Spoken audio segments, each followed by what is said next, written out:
Lucas capítulo 5, verso de número 17, diz assim a palavra do Senhor. Acompanhe no telão essa tradução muito boa. Eu quero até usá-la, ela está muito interessante para o que nós vamos trazer aqui, mas ela está alinhada com o que nós temos aqui também. Um dia, quando ele estava ensinando, ele quem? Jesus. Achavam-se ali sentados fariseus e doutores da lei, que tinham vindo de todas as aldeias da Galiléia e da Judéia e de Jerusalém. E o poder do Senhor estava com ele para, repita essa palavra de novo, curar. E eis que uns homens, trazendo num leito um paralítico, procuravam introduzi-lo e pô-lo diante dele. Mas não achando por onde o pudesse introduzir, por causa da multidão, subiram ao eirado, e por entre as telhas o baixaram com o leito, para o meio de todos diante de Jesus. E vendo-lhes a fé, disse ele: Homem, são-te perdoados os teus pecados? Então os escribas e os fariseus começaram a razoar, dizendo: Quem é esse que profere blasfêmias? Quem é esse que profere blasfêmias? Quem pode perdoar senão Deus? Perdoar pecados senão Deus? Jesus, porém, percebendo os seus ensinamentos, ou os seus pensamentos, melhor dizendo, respondeu e disse-lhes: Por que arrazoais em vossos corações? Qual é mais fácil? Dizer: São-te perdoados os teus pecados? Ou dizer: Levanta-te e anda? Ora, para que saibais que o Filho do Homem tem sobre a terra autoridade para perdoar pecados, disse ao paralítico: A ti te digo, levanta-te, toma o teu leito e vai para a tua casa. Imediatamente se levantou diante deles, tomou o leito em que estivera deitado e foi para sua casa, glorificando a Deus. Verso 24, melhor dizendo 26. E todos ficaram maravilhados e glorificavam a Deus e ficaram cheios de temor, dizendo: Hoje vimos prodígios. Glória a Deus. Se assente, por favor. Eu quero compartilhar essa palavra com os irmãos. Essa palavra está no meu coração desde que nós a trouxemos aqui durante uma das referências bíblicas da nossa escola dominical. E esse texto nos saltou aos olhos de como o Senhor deseja fazer um milagre em nós. Ele quer nos curar, mas isso não é a coisa principal da nossa vida.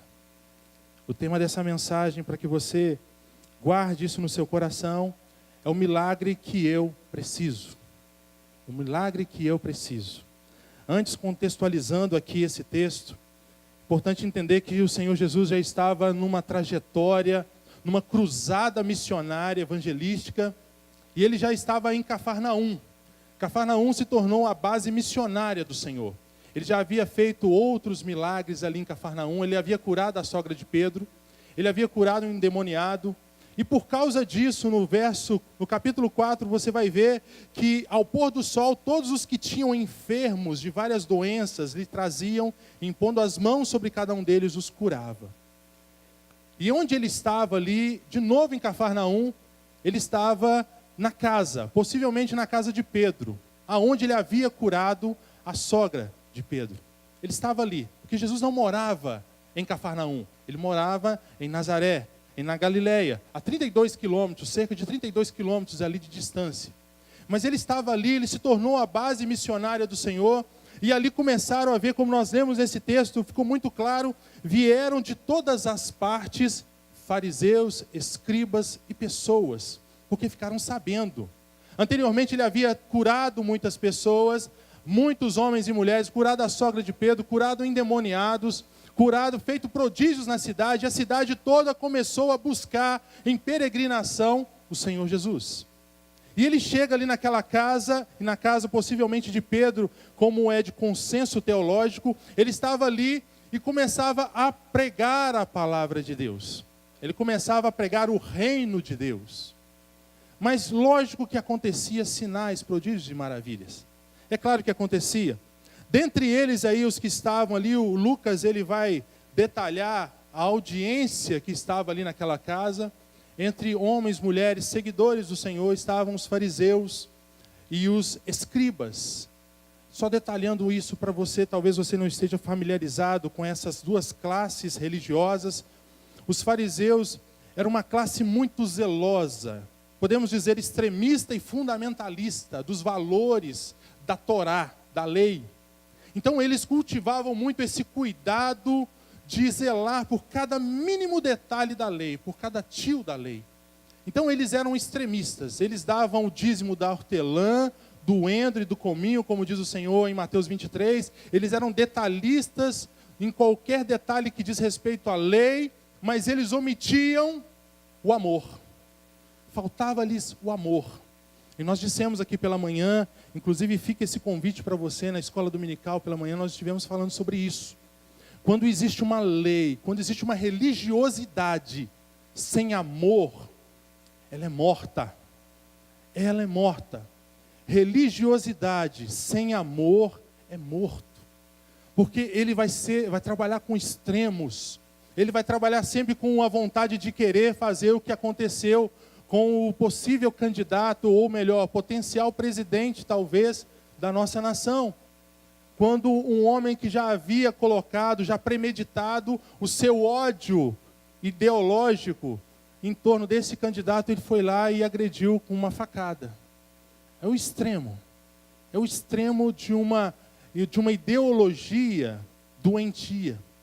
Os fariseus, eles estavam vivendo aquilo, eles preservavam essa ideologia de conservar a lei, de praticar a lei nos seus mínimos detalhes.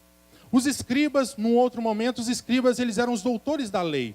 É eles que liam a Torá, liam os rolos, os profetas, os salmos, os livros poéticos. Eles cuidavam de redigir e de procurar ler e cuidar, zelar por esse trabalho da lei sendo dispersa, ou seja, entregue à população. Quando nós lemos esse texto e encontramos esse público ali, eles estão ali especificamente para pegar Jesus em algum detalhe da lei. Eles estavam usando de astúcia para tentar achar uma brecha na fala do Senhor Jesus, para trazer alguma coisa de confusão e usar a lei, assim como aconteceu em João capítulo 8, a partir do verso 2, quando a mulher foi pega em adultério, e eles estavam ali prontos para acusar, dizendo para aquela mulher, olha, o Senhor, dizendo a mim, inclusive para Jesus, a tua lei, a lei de Moisés, diz que você deve apedrejar essa mulher. E o Senhor, o que o Senhor diz? E o Senhor, pensativo, escreveu na areia e disse, aquele que não tiver pecado, atire a primeira pedra. Então, o Senhor, quando Ele vai trazer esse mover no coração das pessoas, dos seus opositores, e nós dissemos isso nessa manhã, que Jesus ele não possuía e não possui inimigos. Ele possui oposição. Esses homens faziam oposição ao ministério do Senhor Jesus. Eles eram oponentes. Porque nós falamos aqui também nessa manhã que o Senhor Jesus ele é o Todo-Poderoso. Não há nada que se oponha a Ele. Não há nada. 1 Tessalonicenses 18, que o filho da iniquidade será manifesto e ele aniquilará com o sopro de sua boca. Romanos 16, 20, que o Deus de paz em breve esmagará a Satanás debaixo dos nossos pés. Então a gente às vezes tem aquela mentalidade de batalha espiritual que Deus está ali perdendo uma luta, ganha uma batalha, mas vence a guerra, perde uma guerra, vence uma batalha e começa aquele mover. E isso não é a verdade. O Senhor é todo poderoso. Ele não há nada a temer, não há nada que se oponha a Ele. E eu disse nessa manhã também para os irmãos que estavam aqui, que o nosso principal inimigo é Satanás e seus adversários. Satanás e seus anjos. Outro principal inimigo de nossas vidas é a ignorância. É a ignorância. Ignorância, entenda-se, desconhecimento. Quando Oséias vai dizer que o meu povo perece por falta de conhecimento, por falta de me conhecer, isso é muito claro. Isso é muito claro. Porque hoje nós falamos isso e o autor da nossa revista que estamos utilizando, ele foi muito feliz na colocação, porque ele disse que por meio daquela manipulação aonde a Torá, a lei, ela ficava restrita a uma minoria, era possível manipular. O povo tornava-se uma massa de manobra, porque eu detinha o conhecimento, somente poucos detinham o conhecimento, então o povo era facilmente manipulado. Isso serve como um aconselhamento para você, uma recomendação para você, meu irmão, minha irmã. Procure se informar. A maior arma que Satanás tem usado hoje contra o nosso povo, o povo de Deus, é a alienação. A alienação é dizer, não é comigo, isso é com os outros. Não, isso aí, o Brasil está assim, isso não, deixa isso acontecer, eu sou igreja, eu quero ir para o céu. E há essas armas sutis que Satanás tem usado hoje, que é a ignorância e a alienação, elas estão presentes desde os tempos bíblicos e vêm se perpetuando até os dias de hoje. Quando nós encontramos esse texto aqui, Jesus estava ali pregando o reino de Deus, pregando arrependimento, pregando a palavra revelada, pregando o plano de salvação para que ele foi designado. Ele estava nessa cruzada missionária de trazer o reino de Deus às pessoas. Existia oposição? Existia, mas ele perseverava ali. Lucas, como médico e o relator desse evangelho, ele vai detalhar que Jesus estava ali e a virtude, o poder, no verso 2, aliás, no verso 17, vai estar dizendo que ele estava ali sobre ele para curar. Ele estava ali para fazer as curas. Era um papel secundário de Jesus. Papel secundário. Porque o que o Senhor, ele veio a esse mundo, é o que diz 1 João, que ele vai dizer que ele veio para aniquilar, destruir as obras do diabo. Ele veio para nos resgatar, ele veio para nos reconciliar com Deus. E aí ele é surpreendido. Que tremendo isso. No verso 18, esses homens transportavam numa cama um homem que estava paralítico. É importante a gente ressaltar aqui que o paralítico, naquele tempo, eles tinham aquele estigma de que o homem é paralítico, ou quem pecou, foi seu pai, sua mãe, ou ele era uma pessoa renegada. Alguma coisa aconteceu, ele estava ali debaixo de uma maldição. Então os paralíticos, as pessoas que possuíam defeito físico, seja a lepra, seja o cego, a cegueira, seja a paralisia total ou parcial, era uma pessoa relegada à marginalidade. Era uma pessoa que vivia na mendicância. É uma pessoa que vivia sempre na situação de pedinte. Era essa a situação de um paralítico. É interessante, eu não sei o que aconteceu. 4 homens, Marcos vai relatar isso de uma forma mais detalhada, 4 homens começaram a trazer esse homem paralítico. Eu não sei o que ele disse. Porque ele não tinha nada para oferecer para 4 homens. Ele não tinha nada, ele não tinha dinheiro. Porque um paralítico, ele tinha uma cama, uma esteira pobre que ele usava para dormir, para pedir, para ficar ali pedindo as suas esmolas nas portas dos templos, nos locais. E ele estava ali querendo uma oportunidade com o mestre de cura. Estava ali. E esses 4 homens, eles fizeram algo extraordinário aqui. E é um exemplo para mim e para você. Coisas que eu e você precisamos fazer para levar pessoas a Cristo. Para levar pessoas a Cristo. As nossas palavras, elas são tão vazias, quando não existem ações nela. Quando não existem ações nela, elas são tão vazias. Por isso que esses homens, eles fizeram algo extraordinário. Se você atentar aqui para o versículo 19, você vai ver que não achando por onde pudessem levar, por causa da multidão. Imagine uma casa num vilarejo totalmente cercada. Se a lotação da casa tinha 50 pessoas, ou 30 pessoas dentro de uma casa, ela estava totalmente preenchida, estava com superlotação dentro da casa. Os mestres da lei estavam ali, os fariseus, os escribas, fora uma multidão, seus discípulos, fora uma multidão que estava ali e fora da casa. Fora da casa, a casa estava cercada, sitiada. Não havia nenhum mecanismo de passar ali com um homem com uma esteira, com uma maca, sendo carregado por 4 homens. Talvez ele ganharia caminho ali se ele estivesse praticamente morto, ou se ele estivesse morto. E esses homens, eles tiveram um pensamento maravilhoso aqui. Eles subiram no telhado.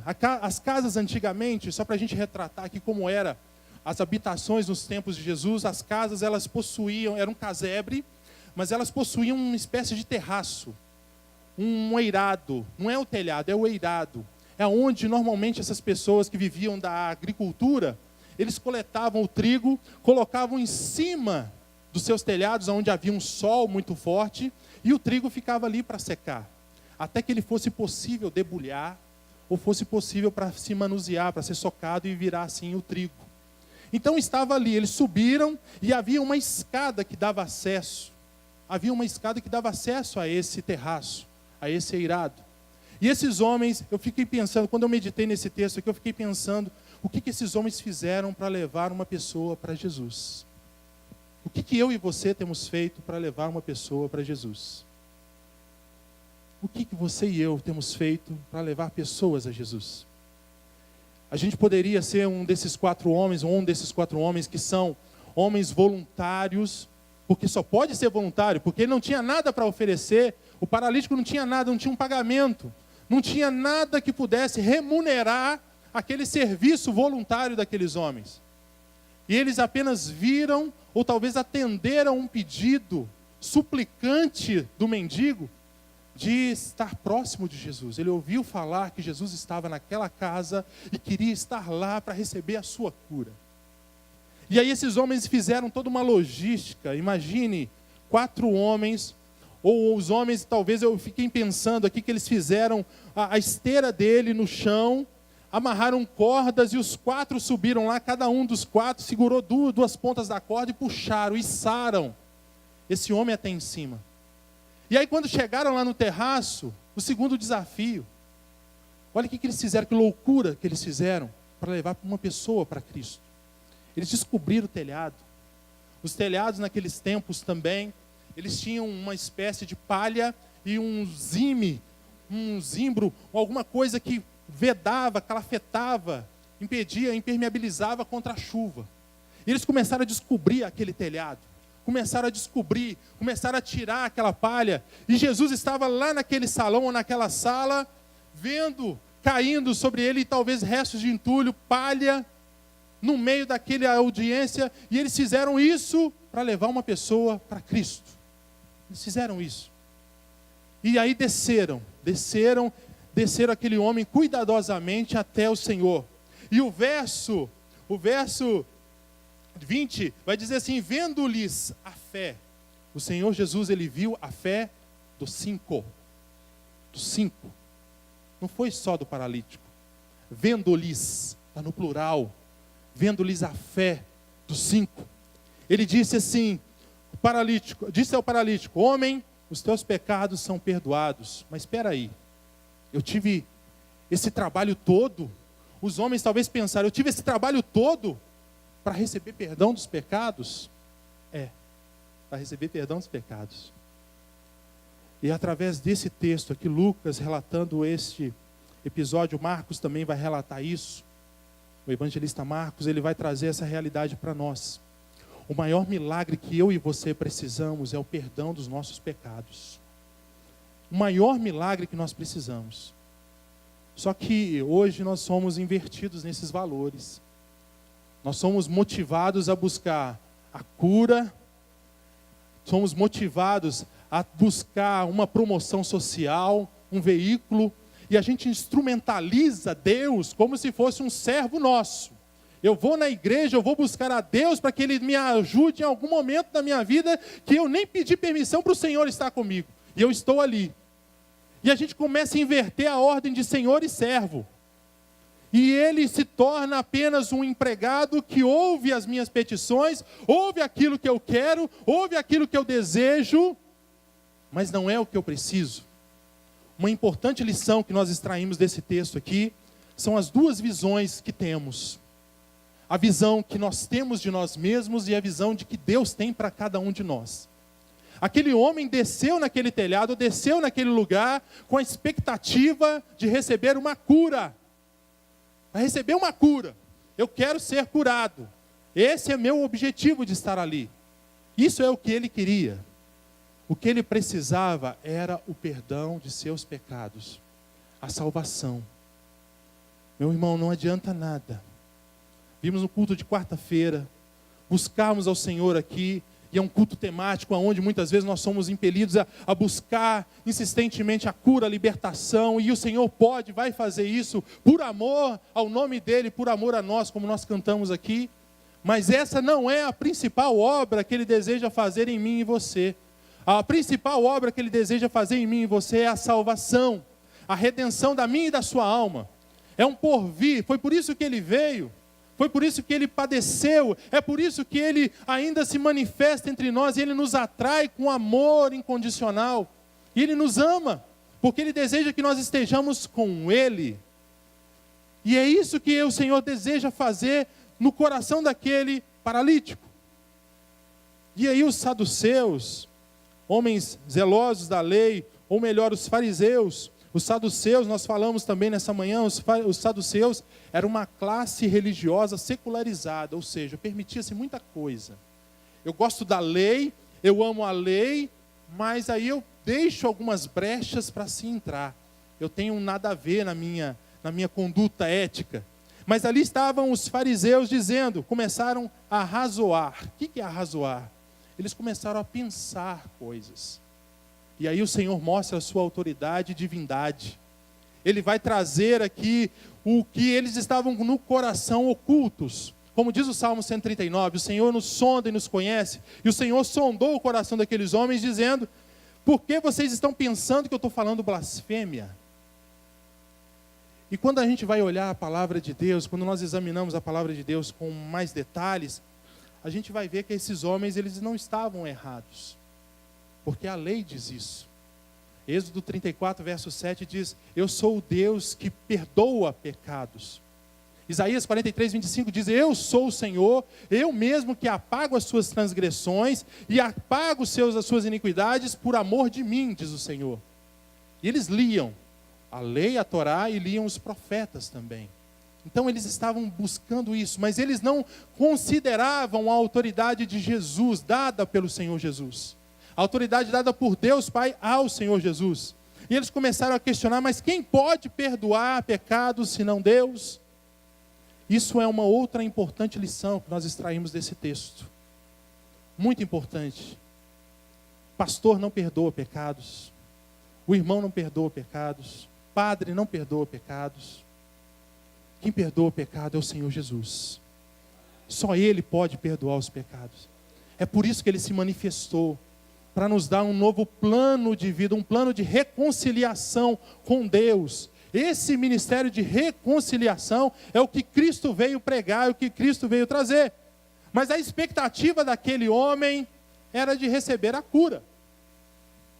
O cenário não precisava dizer nada, o cenário todo, toda a logística de trazer um homem do teto até o chão, 4 homens içando, então assim vai dar certo. Eu imagino a expectativa que eles estavam no coração, mais para cá, mais para a direita, e talvez eles calcularam até pela janela, olhando ali, Jesus está nesse lugar aqui, subiram e olharam, fizeram um cálculo ali para descobrir o telhado no ponto exato, para cair dentro, no meio do sermão do Senhor. Eles estavam cheios de expectativas, de cura. Qual a expectativa que está no seu coração? Quando você vem à igreja, ou quando você vai para o seu quarto orar no seu devocional, qual a sua expectativa de receber? Ou você vai para entregar? Eu fui muito confrontado com esse texto aqui. Porque em muitas situações nós nos apresentamos a Jesus, ao Senhor Jesus, nós nos apresentamos a Ele como pedintes. É claro que Ele pode fazer, e Ele é poderoso para fazer infinitamente mais daquilo que pedimos ou pensamos. Mas isso não é o principal. Isso não é e não deve ser a motivação da minha e da sua vida. E por causa disso, meus irmãos, muitos de nós têm ficado na caminhada.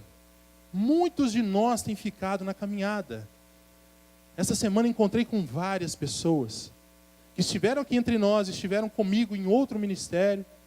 E eu perguntei, você está caminhando? Que bom te ver. Você está caminhando? Não, eu estou parado. É o que eu mais tenho ouvido. Eu estou parado. Mas por que você está parado? Muita luta, muita prova. Mas eu disse para ele, mas Jesus nunca te disse que ia ser fácil.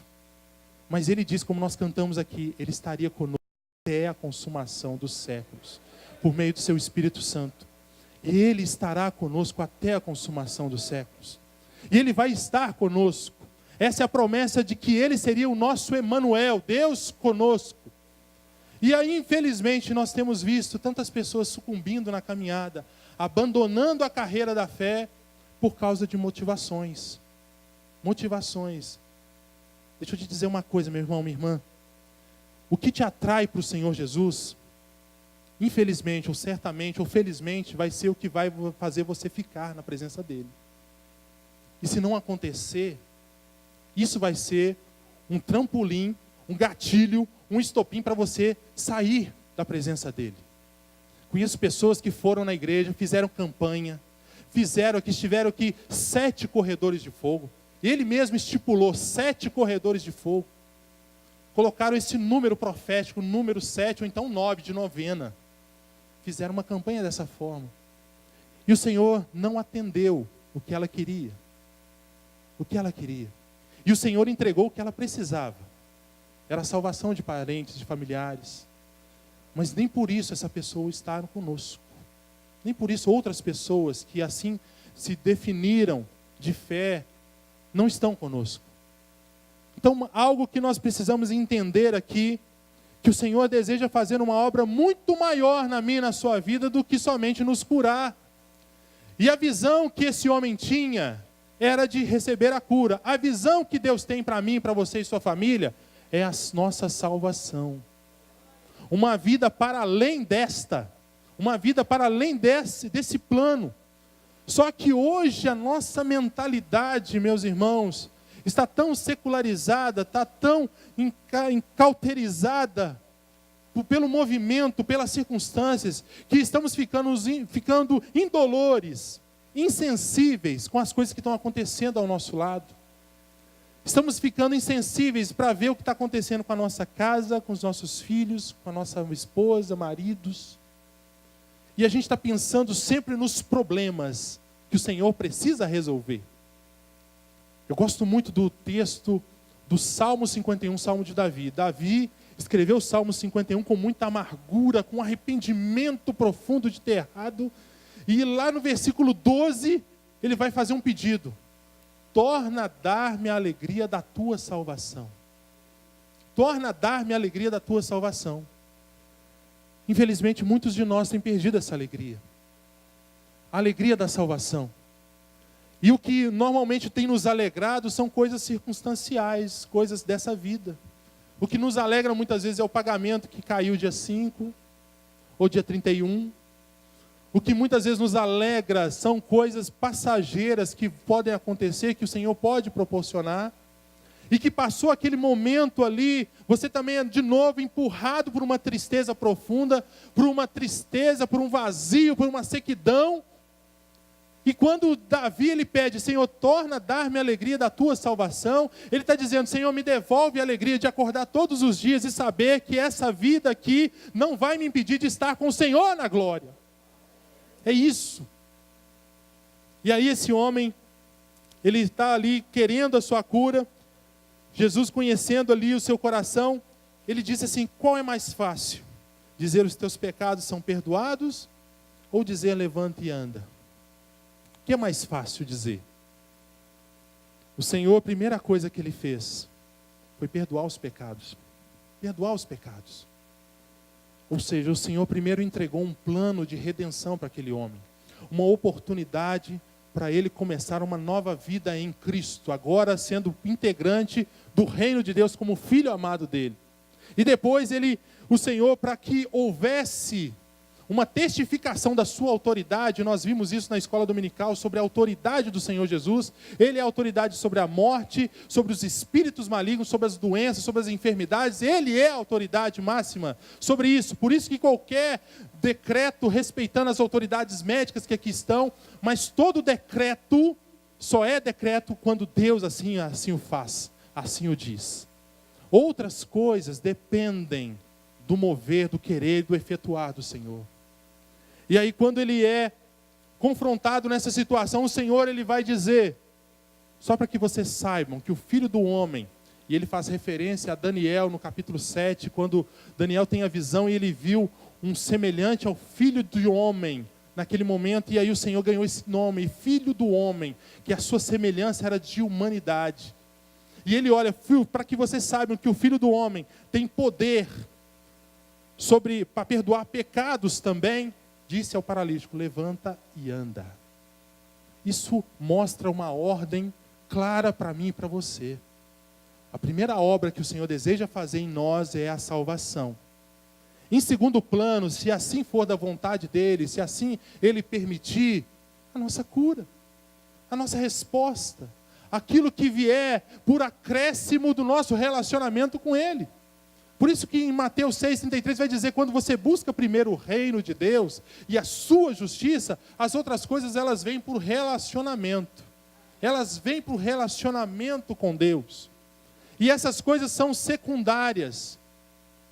Porque Paulo, 2 Coríntios 12, ele tinha um espinho na carne. Alguns diziam que era físico, alguns diziam que era algo espiritual, alguns diziam que era uma doença, uma enfermidade, que os lenços de Paulo, diz no livro de Atos, que curavam. Os lenços curavam. Inclusive, se você não viu, eu quero te recomendar, veja Paulo, apóstolo de Cristo. Você ouviu, pastor Hélio? Alguém mais viu?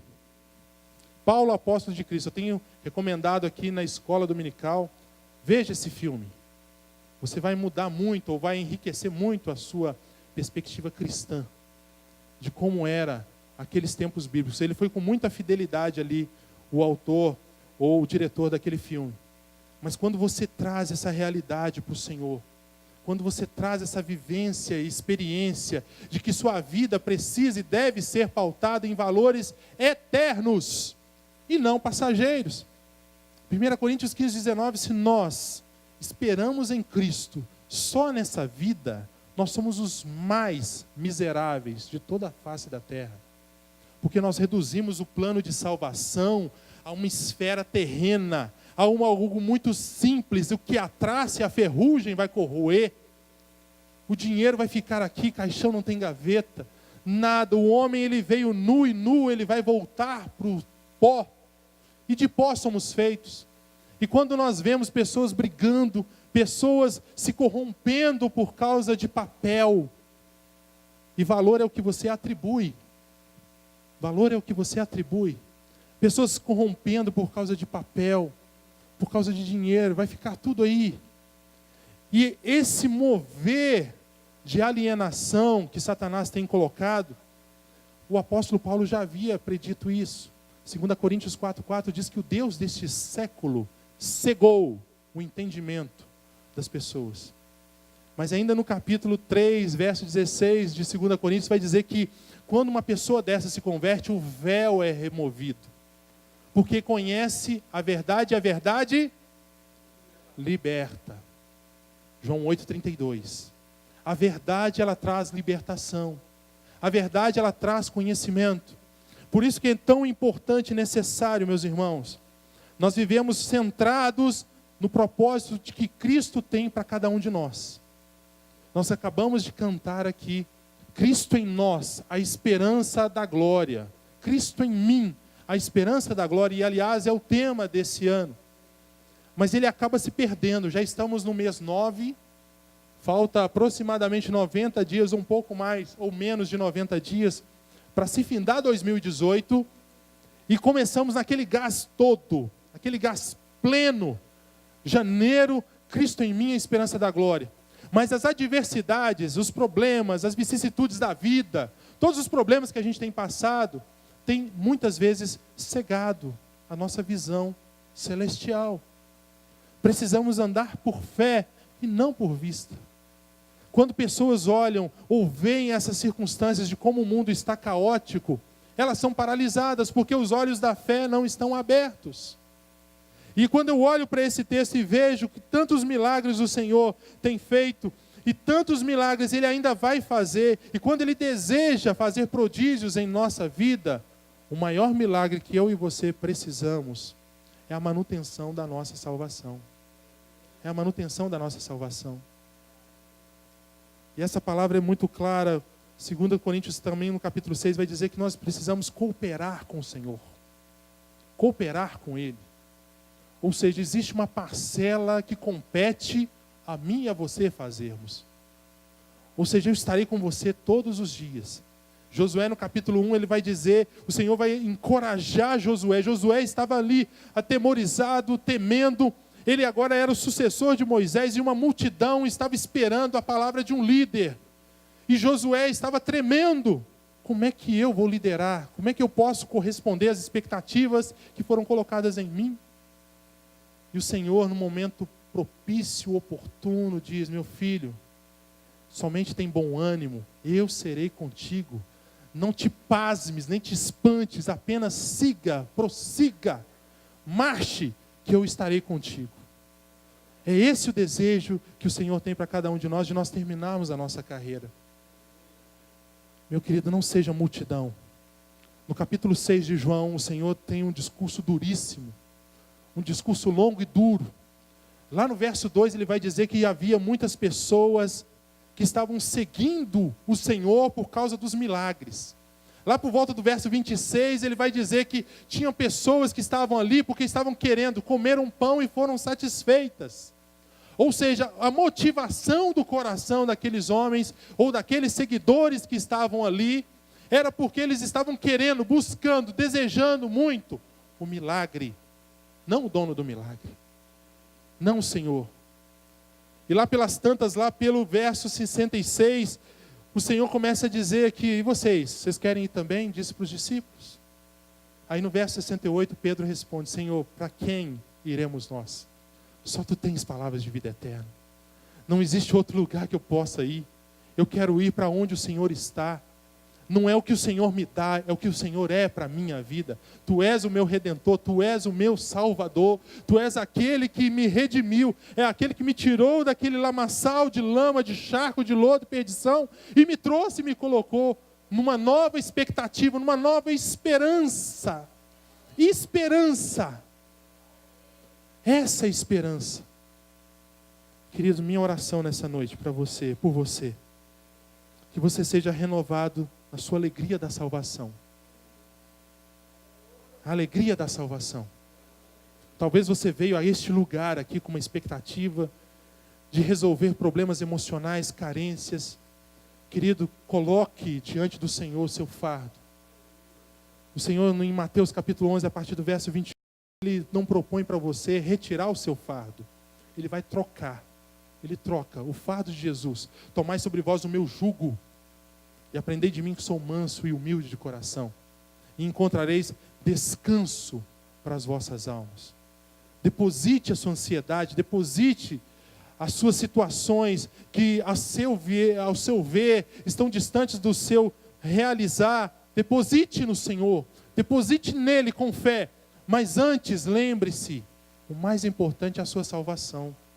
O mais importante é o seu lugar nas mansões celestiais que Ele está preparando. Aquele que era, que há de vir. A pastora Regina abriu este culto com o Apocalipse 1:8. Ele é aquele que era, que é e que há de vir. Que essa esperança seja renovada no seu coração. Se coloque de pé, eu quero orar por você. Eu quero orar com você, que eu me coloco também nesse mover de carente, necessitado. Aquele homem reconheceu que o Senhor Jesus, Ele tinha algo para oferecer para ele. A expectativa dele era de receber somente uma cura. Meu querido, somos às vezes tão terrenos. Nós nos chegamos a Jesus com tantas motivações equivocadas. Nos chegamos a Jesus somente querendo a resolução de um problema. Mas o Senhor deseja fazer muito mais em nós. Comece a clamar ao Senhor. Comece a agradecer a Ele pela sua salvação. Comece a agradecer a Ele porque você está de pé na presença dEle.